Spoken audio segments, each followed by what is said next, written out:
The summer of soccer continues, sort of, with the arrival of the Paris Olympics, particularly the men's and the women's soccer tournaments. And the Olympics officially begin with the opening ceremonies. That's what we usually do. I used to be a huge fan of the Olympics. So once they start, I get into it. But to tell you I love them, I mean, I could photographically tell you who won the 100 meters, who won the 200 meters, who won the basketball, who won the archery, who won the toboggan. It was not a sport, although what isn't a sport now? And that's part of the reason. Sport after sport's been added, and it's kind of lost some of the magic. Not to mention, you see athletes competing in 6 or 7 or 8 Olympics. Back when I was your age, you do one Olympics. And I'm not saying you should only do one, but it's just, anyhow. Don't want to diminish it. It's going to be here. I am really excited for the opening ceremonies, which will occur on July 26th, which is Friday. I don't know if you've seen these Steven Spielberg commercials, but he goes, "We are preparing for the greatest opening ceremonies from the Seine in Paris." And it's Steven Spielberg. It's like he's explaining Jaws or E.T., and you're like, oh. So I'm in for the opening ceremonies, which are always good. Best opening ceremonies ever. Barcelona 92, where that dude was it 92? Yeah, 92. Hit the arrow onto the cauldron on the one shot he had. Doesn't get it. 92 was the best Olympics as well for everything. Dream team, etc. But we're here now in 2016. We're talking soccer, and we have the opening ceremonies on Friday. The men's tournament starts on Wednesday on the 24th. The women's tournament starts on the 25th. And that is kind of hard to get excited because, we always thought about the lighting of the torch as the official beginning. But if tournaments have already began, I know we won't look too more into it. And the reality is they squeeze this soccer tournament into it as is. They have like 3-day intervals in the groups. It's the only way to pull it off. So I get it. I don't want to sit here and complain about everything. But, you wish it could all fit within. Maybe they started a week earlier, but then it's a huge demand. I mean, they're having surfing, and they're having it in Tahiti, which is nowhere near Paris. Again, I'm going to stop now. We're going to focus on soccer here on the Soccer OG. Check out the Soccer OG podcast where all podcasts are available. New pod coming out. We'll have an Olympic skewered one. And like and subscribe us here on YouTube. We had a great summer thus far. Keep it going. Tell your friends to subscribe. Tell your friends to check it out. I'm here. I want to do a great job for all of you.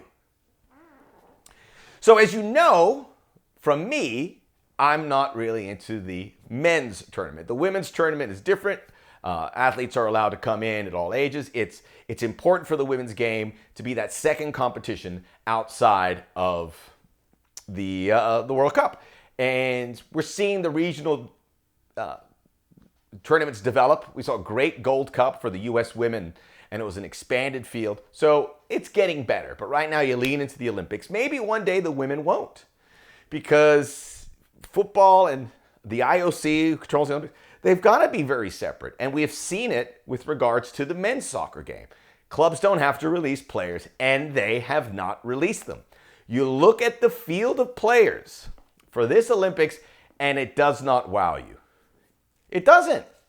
Michael Olise is the best French star. Remember they wanted to get Kylian Mbappe and Real Madrid. Not happening. So the big stars are not here. Not even the best young stars. So if we look at the rosters, I'm just telling you again, I'm poo-pooing everything. Enjoy it, but this is a tournament that I think is going to get less and less prestige as we go on, because it's not going to be able to keep up with the World Cup or the Euros or the Copa America or the Gold Cup even. It won't, because you will get the best players in this. So keep that in mind. Because I've always tell people tell me, oh, are you excited about the Olympics? I'm like, no, I'll watch him. I'm not as excited as I was for Copa America and Euros, where you are seeing the biggest stars in the world. And you're seeing competition at a high level. It's not an abbreviated tournament. I mean, the field as well. It's like, not everyone gets in. Brazil's not there, or England, or some of these other countries that you would consider very high. It's hard to pick a favorite. Who's going to win it? I mean, most people feel it's going to be the host France. Maybe Argentina, they're always good. And we'll get into all of that, and we're focusing here on the U.S. men. And I have gotten a little more excited because of the failure at the Copa America. It was horrible. There was, it was a disaster, quite frankly. It cost the coach his job. So now we have an opportunity to get a good taste in our mouth. A great responsibility for these players. 18-man roster, by the way. So again, it's not a big roster. So you have to be very selective with what you choose. It's a 23 and under tournament. You get the 3 overage players, and the United States were very precise as to who they would pick for those overage players. So with what happened in the Copa America, it does give this Olympic competition a boost. And by the way, I'm going to be there watching it on Wednesday. The United States playing the French. That's going to be the best game right there. It's the opener. It's going to be down there in Marseille. They're expecting 65, 70,000 fans. And the French are going to really, seize this opportunity to be the Olympics. In the last Tokyo Olympics, they were hit with COVID. It really was the worst Olympics ever. And it wasn't Tokyo's fault. It wasn't the IOC's fault. It was just COVID wrecked it. It got moved a year out. Fans didn't really attend. So I think we're going to see that reinvigoration of the Olympics through the eyes of the Parisians, which is very exciting. I'm looking forward to see some of these athletes in other sports compete. As for the soccer, great opportunity for this team to pick up the pieces after the Copa America disappointment. And I think they have a shot because the field's not great, because they're in a decent group. They have to play the French. They're in Group A with France, New Zealand, and Guinea. And I would expect them to lose to France, although the U.S. played Spain in a prep game and did well. They played the French in a different under-23 games early in the year, and it was another draw. So the U.S., and that was a different group of players, mind you. The U.S. have a good team in comparison to the field.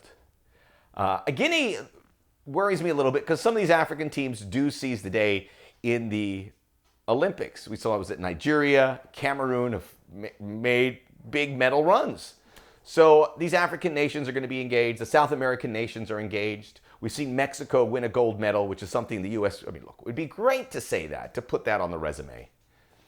Win anything. Get a medal. Get a medal. So they're back in it since 2008. And the best part of the Olympics, before I forget to mention it, is that it's a great moment for these players to say they were at Olympics, to walk out in that stadium wearing your colors, to be in the Olympic Village. I've heard the Olympic Village has been very sanitized lately, so maybe it's not all the fun. But you're a young athlete. You're meeting other great athletes from all over the world. Let them have their fun. Let them have their fun. So it's great for those athletes to participate. They'll never forget this. My colleague Brian Dunseth went to the Olympics, so I call MLS games. He talks about it all the time, and the others that can look back. So very special for that. As to what they can bring back for U.S. soccer, there's something there. As I said, to pick up the pieces from the Copa America and just to get games for these guys. Get games for maybe some guys that would slip through the cracks that couldn't get on a Copa America squad or a World Cup squad. You take every opportunity. So I know it's not a wasted practice, but forgive me if I'm not doing backflips like other tournaments. Let's talk about this team and where they could perform at a good level. Maybe they get something against the French. It's a 16-team tournament, so if you finish in the top 2 in their group, which the U.S. are favored to do, you're in the quarterfinals, you are 1 win away from getting 2 shots at a medal. So making those semifinals. Let's say the USA finish second to France in their group. They don't have a great draw because they would be Group B. Let's say the U.S. finished second. Group B has Argentina and Morocco. Argentina's got Julian Alvarez, who's maybe the biggest star here. Morocco's got Ashraf Hakimi. Morocco, an African team, I think, will do very well. You're probably going to face one of those 2 teams in the quarterfinals. If you get by that, that's a big if. The U.S. are in business, and I like how they have constructed this team. The big opportunity for me is the defensive pairing of Walker Zimmerman and Miles Robinson. 2 guys that could have been in the mix to play at the Copa America. Miles Robinson was on that roster, didn't play. Walker Zimmerman didn't make it. He was selected to play the Olympics. Because of what we saw with Chris Richards and an aging Tim Ream and Cameron Carter-Vickers, the opportunity for a new coach to look at a center back pairing that works, I think this duo has a shot. They're not sexy center backs that play it out of the back, but we don't really have that. We thought Tim Ream is one who can play out of the back, but his international career is closing. Chris Richards, we thought there's still a lot of work to be done. We want to give Chris Richards the benefit of the doubt, but after a while, if he continues to play ordinary on the national team, a coach is going to look elsewhere. And I think if Walker Zimmerman and Miles Robinson can play and lock down a defense that can allow, say, 2 goals in the groups and get them through a 1-0 game in the quarters or something, I am telling you, don't be surprised to see these names come up again in 2025 at the Gold Cup and perhaps 2026. Great opportunity, and I love that they used the 2 overage players, 2 of the 3 there. The goalkeeper, I think, is going to be Patrick Schulte. Our goalkeeping situation is up in arms. I think Schulte's a guy who could find himself going to Europe pretty soon. Is he a great keeper? No. He might be slightly above the cut line there because Matt Turner's come down, Ethan Horvath's come down, Zach Steffen's come down, Gaga Slonina hasn't really developed to where we would like. It's wide open. We want a guy to emerge. Maybe it'll be Schulte. I'm not saying it is, but he gets his opportunity. I think he'll have a good tournament. In front of the 2 center backs is likely going to be Tanner Tessman, who is a rising force in American soccer. The Alabama native, big move, big money move in the Serie A, and I think he's going to have a big tournament. His former Venezia teammate, Gianluca Busio, should be a guy who plays a lot in that midfield, and I think that pairing, that familiarity, should hit the ground running. In front of them is maybe and Tanner Tessman's still at Venezia. We were talking about this Inter Milan move, and it's going to happen. He is certainly in the conversations with big clubs. He has proven by getting Venezia promoted. The big position is probably Georgi Mihalovic, and I may be higher on Georgi than others. I think he's having a remarkable campaign with the Colorado Rapids. But the thing I like about Mihalovic, and we've talked about this in our Copa America shows, you want somebody who is the star on their team, who has that responsibility for set pieces, for scoring goals, for combining with his teammates. And Mihalovic does that. I, like many, would like to have seen Diego Luna in here. Maybe he was the better option, but I am confident that Mihalovic can certainly get that done as well. I believe he's surprised some people, but that trio, Busio, Tessman, and Mihalovic, is going to take us. Caleb Wiley, who's made his move, maybe he's a wide player. John Tolkien, okay fullbacks. None of these. The thing is, none of these teams are perfect by any means. They're all flawed, and the U.S. are going to have some strong points and some weak ones.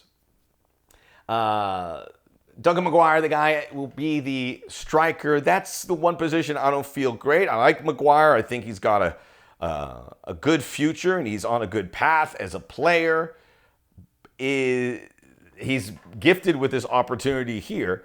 So if he can get a couple goals, that might fall on the responsibility of Busio and Mihalovic getting him in there. I think that's the core group of players that will see this United States through.